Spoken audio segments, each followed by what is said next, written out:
Hello, everybody. This is Tosca at NGO Soul and Strategy. Today, I'm going to have another interview, at this time with Lisa Veneklaassen, and I'm pronouncing it in the Dutch way, on feminist leadership. Lisa, welcome to our show. Happy to be here. Hi, Tosca. I'm looking forward to it. You are. I'm such an admirer of your work on different forms of power, your work with John Gaventa and others. I'm going to introduce you in a moment, but let me just, for our listeners, introduce the topic of feminist leadership, because some people will be listening to the whole series that we're presenting, but some people will dip in here or there and may not be familiar. So feminist leadership, as I explained in an earlier episode with Abby Maxman at Oxfam America, and if you want, you can listen for a longer introduction on the background to feminist leadership. But in a nutshell, we could say that feminist leadership falls within the realm of models of transformational leadership. And with that, I mean a school of leadership thinking that emphasizes the ability of leaders to generate a willingness and an energy amongst staff, amongst employees, to go over and beyond what the job typically requires from them. An ability to motivate employees to find intrinsic meaning in their work. So obviously, externally, feminist leadership is about, and again, this is my very, very shorthand, on creating a gender-just world. But in this series, as we do typically in this podcast, we're trying to focus on the organization and how feminist leadership shows up inside organizations. So just a couple of characteristics of feminist leadership. It is generally considered to be a pushback on more charismatic, hero-based and individualistic leadership models. I can never pronounce that word. That typically, traditionally, has been expected of male leadership historically. Hero images of leadership rooted in masculine linked images and wisdom about how to produce things in organizations, in the work life. I love the work by Joyce Fletcher myself in that regard.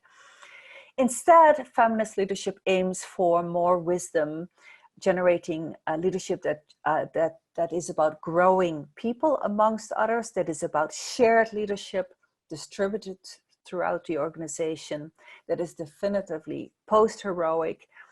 Maybe it overlaps a little bit with servant leadership. It is a form of leadership that is very developmental, focused on the building of leadership throughout the organization. Obviously, there is a focus on the personal also being the political, and there's a focus on self-care and staff care.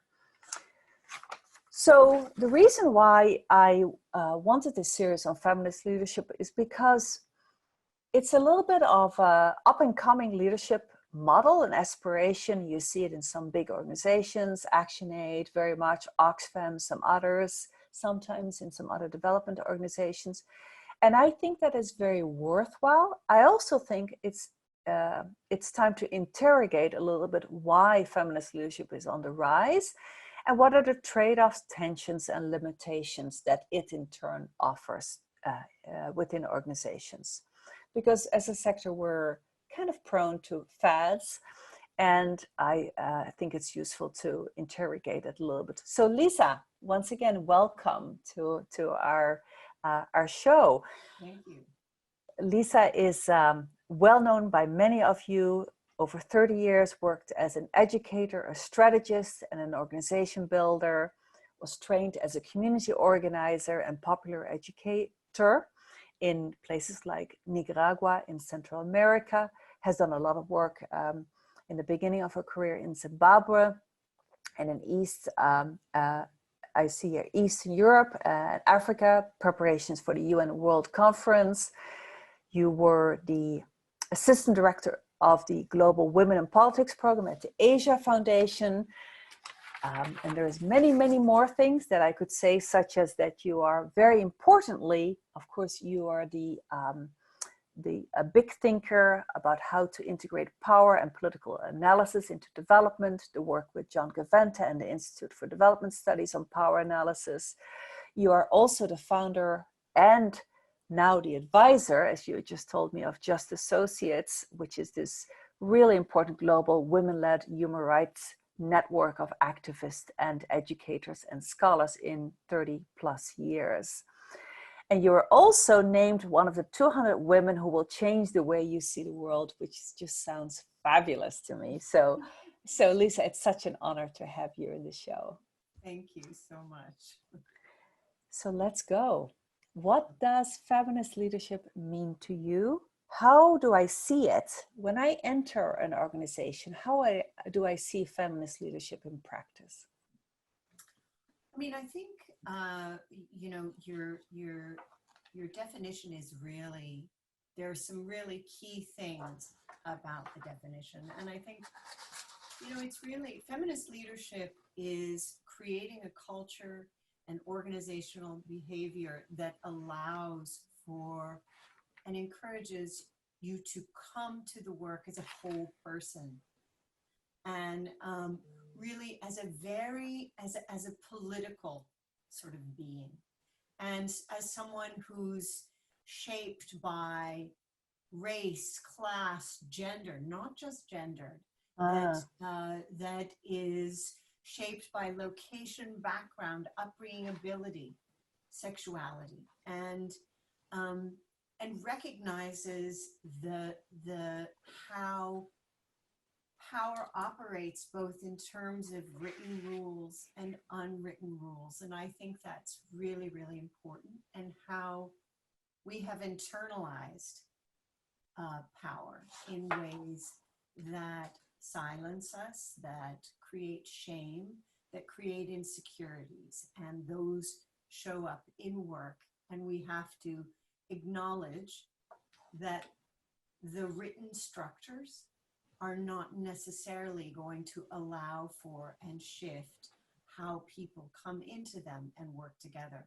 I think for me, one of the most, you know, I think how we think about feminist leadership is really shaped for many of us, not just about theory and practice and, you know, the tools and the writing, but really about our own political experience. And my own experience with feminist practice, I came to feminism kind of later. I was an economic justice and movement organizer. I very much a part of early liberation struggles and working in solidarity and directly in support of that work. So very much a class and Marxist perspective.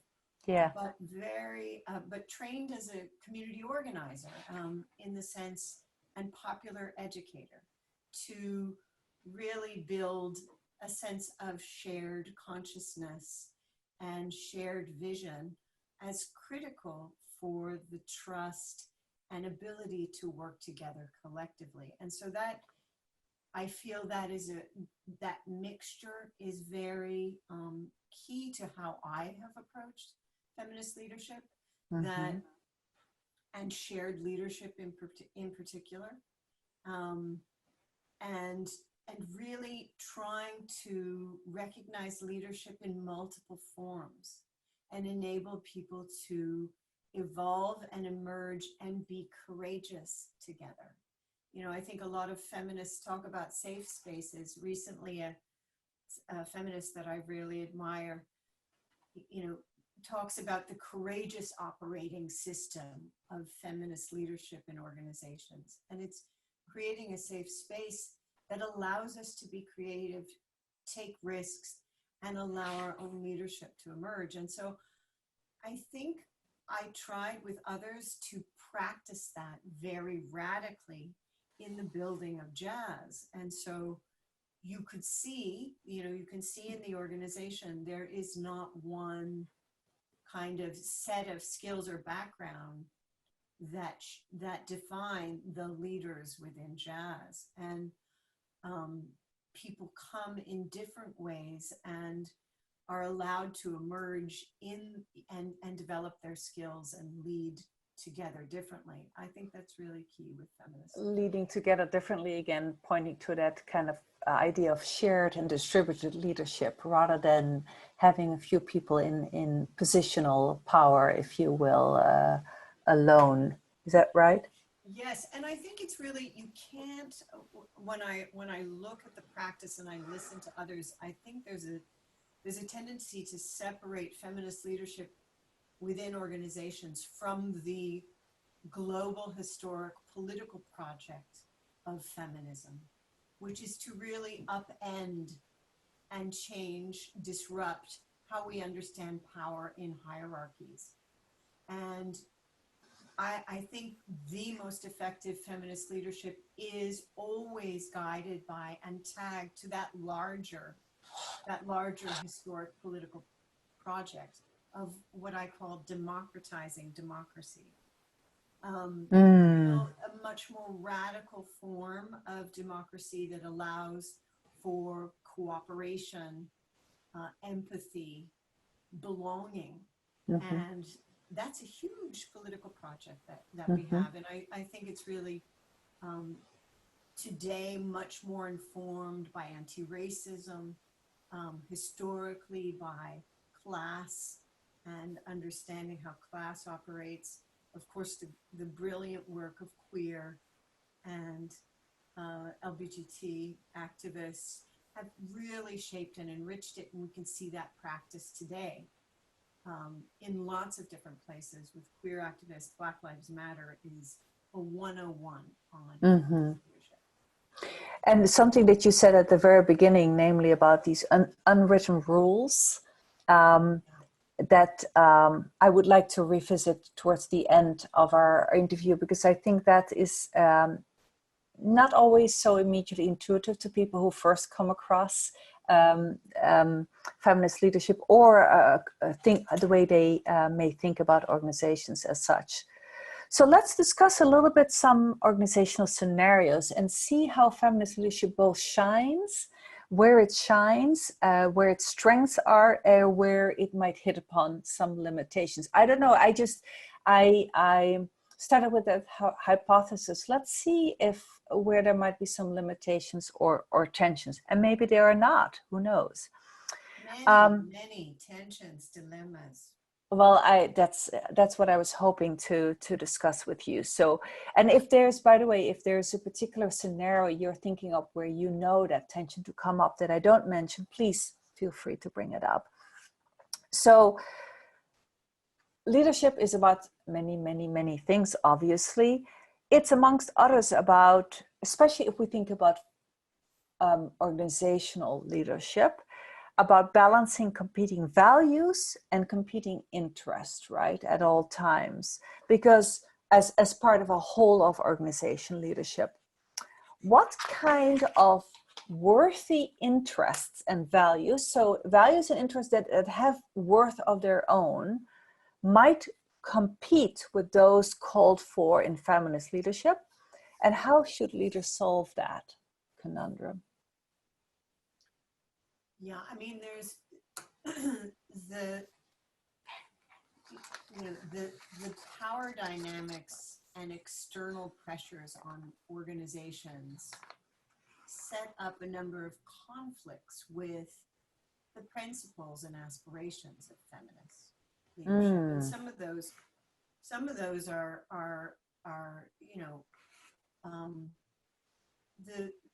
the nature and demands of accountability of the funding sector. Yeah. For example. So funding and its demands go in direct conflict, even if the funder really supports the idea of feminist leadership.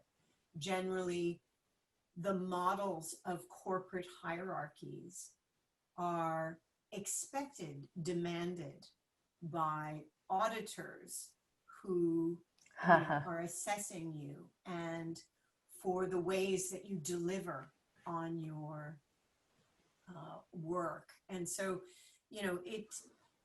that demands a certain amount of one-size-fits-all technical product that is mismatched to how shared leadership operates, the recognition of how people work differently, think differently, and how rich that is.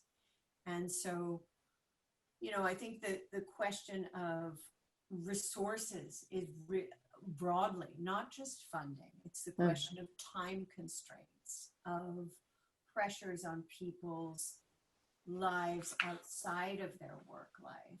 Yeah.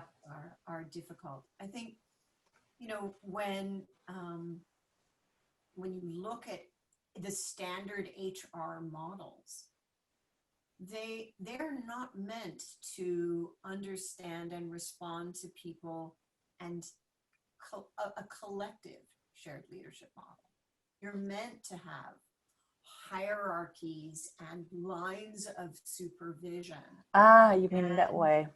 A division of labor that assumes, you know, that does not assume a more collective way of doing things. So I think that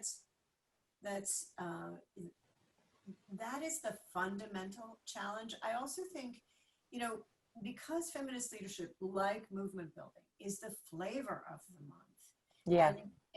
And that is a wonderful opportunity, and also comes with a lot of risks. So you have people declaring feminist leadership, but not dealing with the structures of their organizations, the you know, internal culture that prevents people from speaking up. It may be a way to you know, operate or excuse operation without changing the external behavior. I had worked with an international NGO that was very excited about embracing feminist leadership, but hadn't really thought about what that would mean in terms of increasing resources to organizations led by women or led by, you know, lesbian, trans, gay people. Hadn't really thought about that would shift how they have to operate in the world. So. Yeah, these are very very vibrant examples, and exactly where I wanted to go. I already know I'm going to ask you a silly question at the end, but let's reserve that for now. So let's talk about organizations in crisis, and I'm not asking it only because we're currently living in the pandemic, and for a number of social sector organizations, this may well become an existential crisis, or at least a significant one, right? In your observation, how well has feminist leadership served organizations, both concretely during the past 6+ months of the pandemic, but also during other periods of crisis? You know, I think feminist leadership is ideally suited to crises because of the only way to navigate a crisis as an organization, from my perspective, is maximum communication, transparency, and enabling people to be worried, have anxieties, and not impose a sort of let's all be soldiers and follow the rules. That is what really begins to crack and breaks organizations. You know, a level of, you know, you can say we're in this together, but you have to practice that. And you have to practice being able to say, you know, we made the right choice here, we have an impossible choice here. And enabling people to understand and feel a sense of belonging and connection to each other, to be able to be aware of the kinds of difficult decisions that a crisis demands, I think. But let's probe that a little bit more, though, because assuming we're talking about organizations in the social sector that do have some organizational leaders with positional power, right, with some hierarchy left, if they decide that they cannot consult, that some hard choices have to be made, right? And that they cannot consult everybody, but need to make some decisions in relatively small cycles. How do we square that with feminist leadership? I mean, this is a fundamental challenge when you, as in senior leadership of an organization, are aspiring to and claiming to practice feminist leadership, and we've seen this over and over again recently, and you are facing the urgency of decision making that you have to.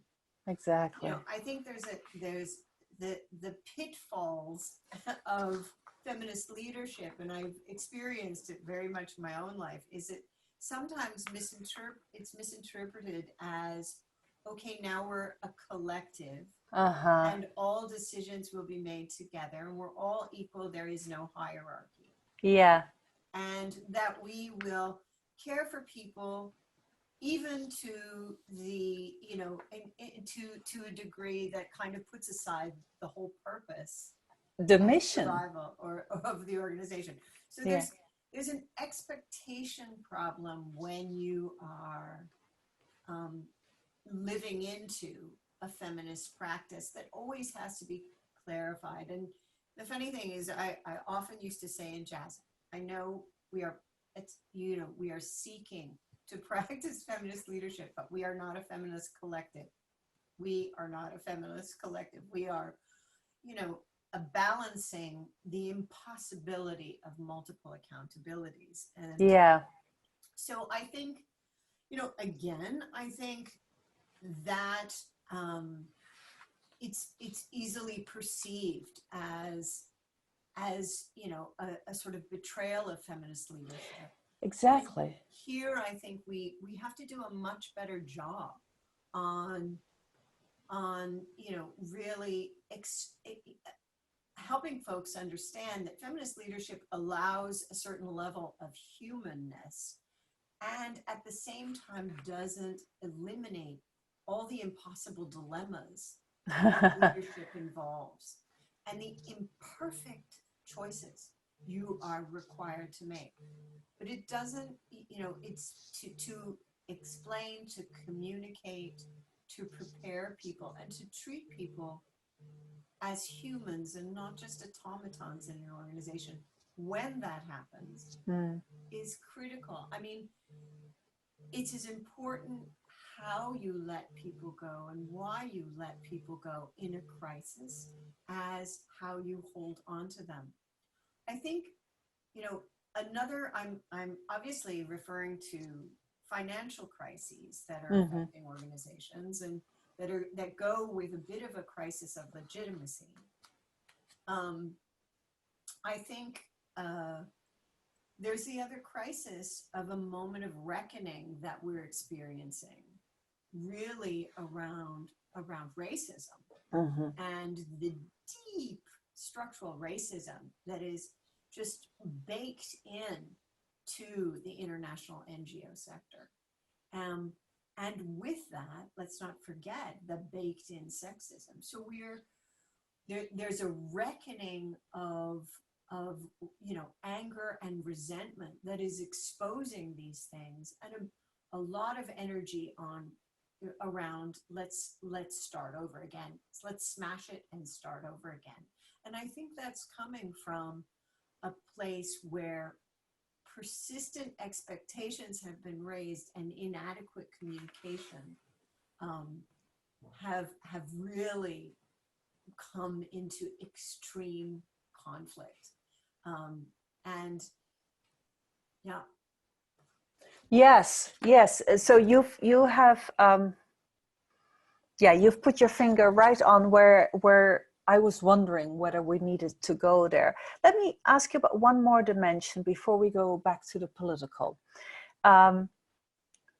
national cultures also generate expectations from organizational leaders, right? I'm from the Netherlands, you're American, and so on and so on. Have you seen occasions where the expectations that come from national cultures clashed with those coming from feminist leadership? And how, again, in our social sector do we resolve that? Yeah, I mean, I think once again, it's the clashes between national culture and reinforced by the corporate culture of organizations, you know, in conflict with feminist leadership. And so there, you know, national cultures, you know, Southern Africa or, you know, Guatemala take all of December off and part of January for you know, for the Christmas holidays and end of year holidays. Yeah. And you know, Americans are you know, sort of lucky to get 3 days, you know, piecemeal. Yeah, they're incredulous when they hear that. Yes, you know, it's so there is a there's conflicting cultures around family, community, celebration. And of course, you know, people wanting to take time off, period. Yes. And be paid. Yes. So all of those things come together. And I think, you know, when I look at a lot of international NGOs, one of the ways they solve it is have all these different systems for holidays. Whereas, you know, a feminist way of addressing it is finding a shared system for a more equitable way of taking time off. I think more, the question that you're asking really is our behaviors and what's baked into us in terms of our thinking about time and information and how we operate and the resources that we have at our fingertips. And I think one of the things that I saw very clearly, and we worked very hard at in JASS, is really recognizing that someone in Zimbabwe or someone in Indonesia operate very differently, have very different demands, but their life experience and knowledge that they're bringing and the rhythm that they're working at is really much more suited for that context. Yeah. So to impose my way of operating on that, I think is creates huge tensions. Yes. Underneath it, though, is to be really, and this is where feminist leadership kind of trips up, is you know, how do you be accountable to your shared purpose? What, you know, how to make sure that everyone is showing up fully to their job and their mission, and not create a situation where a small number of people are doing an excessive amount of work while others are sort of not being accountable to the demands. It's, you know, how do you have equitable ways of translating accountability and be able to have the very honest conversations that allow you to negotiate what is possible from wherever you sit is a struggle. I was going to say, how does feminist leadership trip up in that particular scenario? Tell me a little bit more. There's a tendency to, if you are all feminists and all part of the principles and vision, then accountability is a given. One. So you're not meant to be. It's assumed that you are kind of, but it's actually not. It's assumed, but there's a resistance to the practice. Uh-huh. So I think that has to be a really critical part of feminist leadership, is to clarify how systems of accountability work, and to equip people to have honest conversations, which Mm-hmm. is not is rare, honest, loving, generous, critical conversations. And so I think that's a tough one, because this is where personalities, resentments, insecurities, all the humanness of who we are and our imperfections all show up, They all and do. lead to a lot of misunderstanding. Yes, yes, indeed. And it could also even be about differences in skill levels around having those kinds of conversations. It is very much difference of skill level, and Yeah. also deep differences in people's backgrounds, people's cultures, people's in trusting and being open and being, I think we're all raised with models of leadership where we are not meant to reveal our insecurities or failures. And so it's a lot of work. And I think feminist leadership is to model that without using that as an excuse for and all of this is playing out to the extreme in crises. Yes, of course, of course. I want to go with you one more time back to the what I call the political frame and what some authors call the political frame. So this is the lens on leadership that understands that organizations also in some ways are like a jungle, right? Where people jockey for positions, for alliances, for access to people with positional power, for budgets, etc. I don't have a value judgment about this. Organizations are, in my view, also that, right? In this context, I really love the material that was provided by your colleagues Srilata Batliwala and Aruna Rao, who I will also interview in this series, on the so-called deep structures of organizations, right? And to give you one example, and I wish I could show you in the podcast, but of course we're on audio. For instance, in their slide, they talk about deep structures such as informal groups and cliques that wield indirect but very real power. They talk about unstated personal biases. They talk about the actual versus the stated norms, which I think in NGOs are often a real trip up. But how should feminist leaders deal with these deeper structures that often have that strong political element to it, the real in place power structures? Yeah, I mean, I think here's where the tools of understanding power that I've worked on with others and that Shri and Aruna have applied and evolved with their own concepts to organizations. And I'm to understand power, be very, as in looking at an organization, do a very honest assessment throughout the organization of the visible, hidden, and invisible power. And to do that in ways that is not a survey, but through real conversations between people and unexpected interviews across the organization between people on these issues, to look at the dynamic and the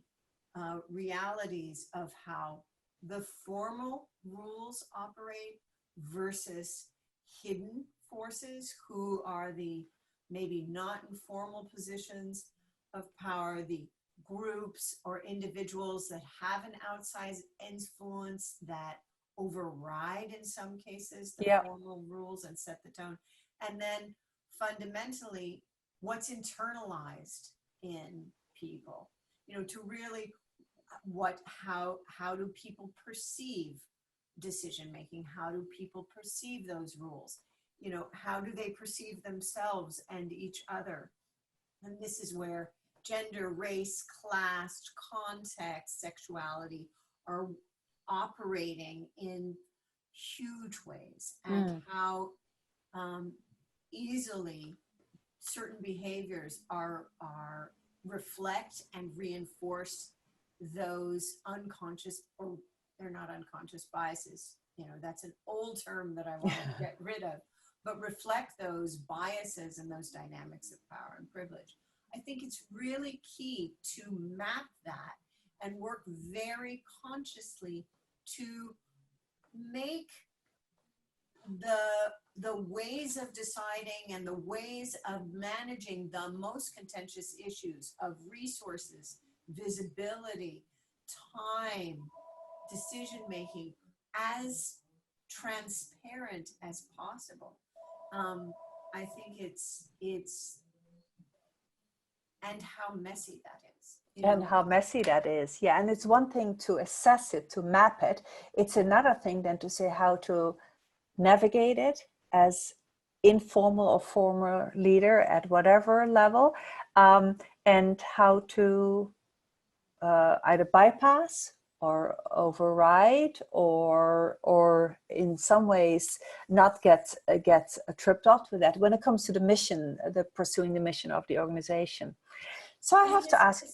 Go ahead. Essentially, all of that rides on the very fine issues of trust, which, if there is distrust, which is created by lack of listening, lack of channels for communication, lack of action despite statements or perceptions of random decision making, then trust is broken, and that immediately leads to the creation of small groups. It's the water cooler conversations. It's the people are trying to find themselves, to defend themselves against what is making them anxious, what is making them nervous about shifting power. And I think,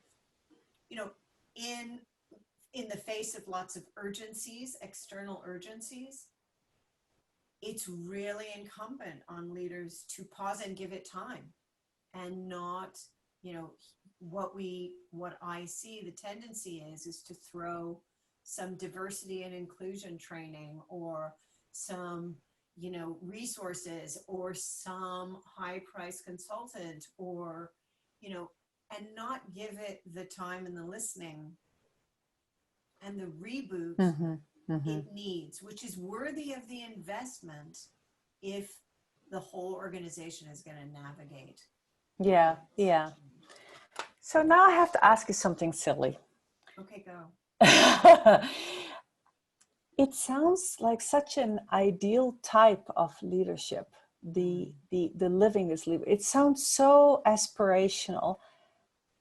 How do real people do it? Is that with a lot of, as you say, you said amongst others, forgiveness and forbearance with the messiness, and so we trip up often, but we try to be mindful about it and interrupt ourselves, or we are very good and not defensive in when people give us feedback.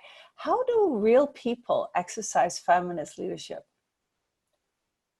It's to embrace imperfection every minute is, I describe it as the close encounters with imperfection.